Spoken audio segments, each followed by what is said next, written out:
Stepan, after rereading the papers once more, nodded with satisfaction. Everything had turned out even better than he had expected. He had been born in this small town many years ago, lived there until the age of 6, and then his parents had taken him to a big city. That was where he studied, where he married. In general, his entire conscious life had passed in the big city, but his soul, which held only a few fragments of memories, still occasionally reminded him of those happy childhood years. He opened his first major restaurant, a serious one, profitable and successful, when he was 29. Before that, there had been small cafes and fast food joints. And then, as his father used to joke, he had matured, sold off all the little stuff, and opened one big establishment. It had taken him a long time to get there. He wanted his restaurant to be the best, to be known and recognized. Turned out even better than that. The establishment became the most expensive, yet at the same time the most in demand. 7 years later, he expanded it almost twice over, and then decided that it was time to open a similar one in another city. And naturally, this very town immediately came to mind. Despite the fact that the town grew very slowly, there were enough wealthy people who had their own businesses there, and they did not want anyone from outside to open anything, especially something so modern and impressive. People had grown used to what they had, and if something better appeared, they would either have to improve their own businesses or close down. As soon as Stepan realized what the issue was, a rush of excitement swept over him. No, now he would definitely open a restaurant here, one so stunning that everyone would be left speechless and surrender. He had to spend a lot of time in his childhood town. Once, a business trip stretched to 3 months. But in fact, the reason for the delay had nothing to do with the restaurant. Quite the opposite. Because of that delay, he had almost abandoned the idea of opening it altogether. But then he calmed down, counted how much had already been spent, pulled himself together and carried on. He had just gotten into the car when his phone rang. Smiling, he answered. "Yes, Mom. I don't know how you always guess the exact moment I finally get free." "Well, you're my son, I can feel you from afar." "How did it go?" "Even better than I expected. I bought out the entire building. I'll open some sort of entertainment on the 2nd floor." "Son, I never doubted you for a moment. And your father would have been so proud of you." "I know. I'm on my way, we'll be home late tonight. Be careful on the road. You know there are plenty of fools out there." "All right, everything will be fine." Stepan pulled out onto the road. He had buried his father 4 years earlier. His mother had quickly declined after that, often telling him that if she had grandchildren, she would have something to occupy her time with. Stepa stayed silent.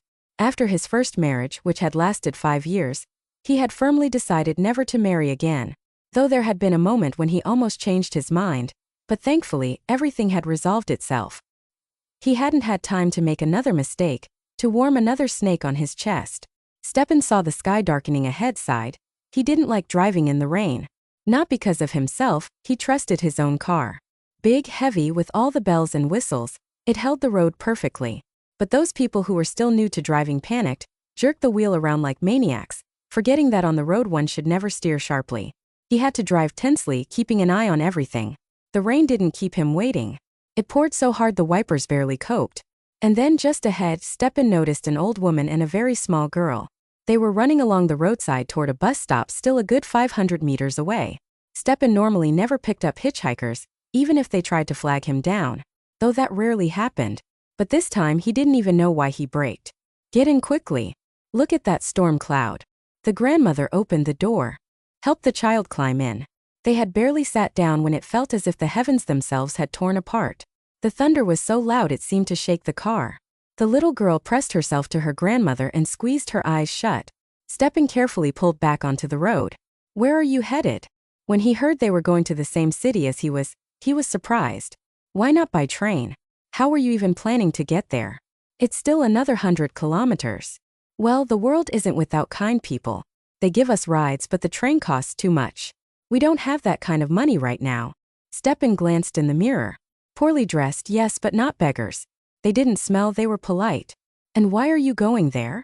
The grandmother sighed. "We need to find someone. It's very important." "Do you have an address?" "Yes. I hope they won't turn us away." "They might." She shrugged. "Who knows? I've never seen him." "Neither has she." "We'll talk. He's not a beast after all." "You mean you're going there without knowing how you'll be received? Do you at least have a place to stay?" "We'll arrive by evening. We have nowhere. We'll sit at the train station." Stepan looked again at the little girl. Wet, shivering, sure to get sick. No spare clothes, it seemed. No money either. He sighed. Why had he stopped? Now he was worried about them. When they reached the city, he turned toward his restaurant, drove in through the back entrance. Come on. I'll feed you and find a place for you to spend the night. The grandmother, holding the child tightly, nearly cried. Thank you so much. Masha is not feeling well at all, and we mustn't let her get sick. We have something very important to do. And people always think rich folks are cruel. Stepan smiled. Well, I'm not that rich. There are plenty richer than me. He led them inside. The first waiter who saw him straightened to attention. Vanya, give these people a good hot meal, and send Andrei to me immediately. Vanya nodded and gestured for the grandmother to follow. Stepan watched as Vanya led them to a private room. Good man. He understood that it wouldn't do to upset the local wealthy guests in the hall. Time for a promotion. 3 minutes later, Andrei, his administrator, walked in. We weren't expecting you today, Stepan Alexandrovich. Indeed. Andrei, there's a grandmother with her granddaughter in the private room. Figure out where they can stay overnight. Someplace where they won't bother anyone, but where they can dry out and rest. Andrei thought for a moment, then said, perhaps the small room by the laundry? There's a couch, a table, and a separate exit to the street. The door can be locked. Perfect. Do it properly, all right? I'll drop in, then head home. I'm exhausted. Of course, Stepan Alexandrovich, I'll take care of it, don't worry. Stepan nodded. He had chosen his staff well and paid them generously for a reason. They all knew their work perfectly and never asked unnecessary questions. His mother, of course, was still awake, waiting for him. You're alone. Stepan looked at her in surprise. Who else should I be with? Well, I don't know. I keep thinking the day will come when you'll finally introduce me to your fiancé. Mom, not this again. What do you mean, not again? You're 43. Soon no one will even look at you. Stepan laughed. You think so little of me? Is it funny to you? I'll soon be 70. I want to look after grandchildren. Mom, there's nowhere for me to get you grandchildren from. Stepan was tired. He wanted to sleep, and lately his mother brought up this subject more and more often. Let's talk later. All right, son, rest. Alla Grigorievna went to her room and Stepan sighed. Why didn't they have relatives with children? Then his mother would have something to occupy herself with. In the morning, he got up early, hoping to leave before his mother woke. Otherwise the conversation would start again. And besides, he wanted to help the pair who had spent the night in his restaurant. He hadn't considered that they had no money and would have to walk around a big city on foot. But the guests were gone. Stepan even felt disappointed. He was about to leave the small room when he noticed a slip of paper in the corner. He picked it up. It was a photograph. He sat down on the couch, stunned. It was the only photograph with Olesya. She had never liked being photographed. Though, if she had left for another man, then perhaps she had already been with him. And Stepan had only been entertainment.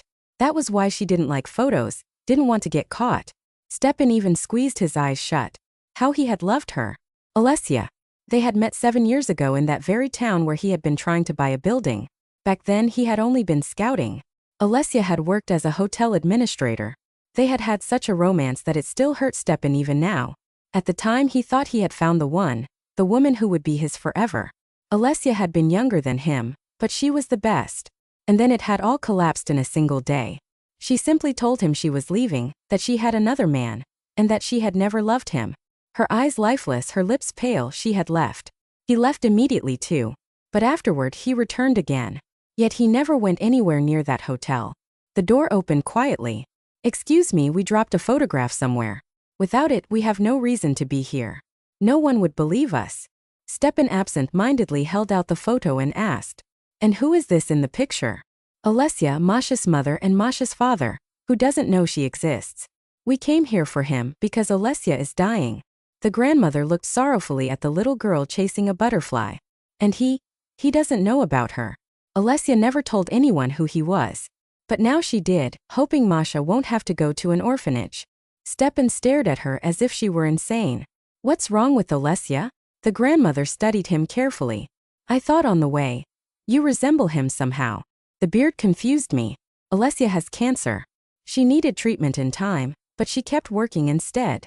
Wait, what do I have to do with this? She left me for another. So Masha is his child. She never left anyone. That day she found out you were filthy rich, and later she realized she was pregnant. She thought you had hidden your wealth on purpose, and that you would accuse her of getting pregnant deliberately. Stepan slowly realized what he had just heard. So simple? Could it be true? But Olesya had always been proud. Yes, she could have done that. All right, let's go. The grandmother looked frightened. Where? To the car. Come. He sat them down and drove home. He kept glancing at Masha. She looked like Olesya and perhaps like him too. He would do a DNA test, not the usual way but simply by bringing them to his mother. Alla Grigorievna came out of her room and stared at the girl. Stipa, who is this? Why does she look so much like you? Now he was certain of every word the grandmother had said. Mom, this woman will explain everything to you. I have to leave urgently. Please handle this properly. Stepan turned to the guest. And where is Olesya now? In the hospital. The only one we have. He always drove carefully but now he sped like crazy. He had to make it in time. It seemed to him that even 2 minutes mattered. They didn't want to let him into the hospital. Sir, it's evening. Visiting hours are over. I need Dr. Nushin immediately, the most senior one. The guard could hardly calm Stepan down. Finally he said, wait here. The conversation with the doctor was long and heavy. Stepan was, in a way, lucky. This doctor happened to be Olesya's attending physician. What are her chances? If there are funds for treatment, then there is a chance. But what kind I can't say. Things are already advanced. Stepan quietly entered the ward. His eyes adjusted to the dark. The doctor had said Olesya was alone. You came after all? He turned. Hello, Olesya. A year later. Grandma, when will Mom and Dad arrive? Alla Grigorievna, looking younger and happier, cheerfully answered. As soon as Grandma Galia finally finishes baking her pie, they'll arrive. Grandma Galia, barely recognizable as the same old woman Stepan had once picked up by the roadside, said, it's ready already. Masha, sitting by the window, shouted, they're here. They're here. Everyone ran outside. Stepan lifted his daughter into his arms, then set her down and opened the car door. He helped Olesya out. She was very thin, but her eyes shone brightly. Alla and Galia came up. Well, say it then. Olesya laughed softly. Everything will be fine now. That's what the doctor said. And Stepan said so too. And I trust Stepan more than the doctor. They all embraced together. Olesya began to cry. Stepan smiled. Is it just me? Or does it smell like a burnt pie? Grandma Galia and Grandma Alla looked at each other and ran into the house. Olesya laughed softly. Stipa, I don't even know what to say. Just say you'll marry me. Otherwise, in the child's documents and in our passports everything will be wrong. Olesya nodded. Of course, where would we be without you? Thank you for reading to the end. If you enjoyed the story, I hope you'll support it with a thumbs up.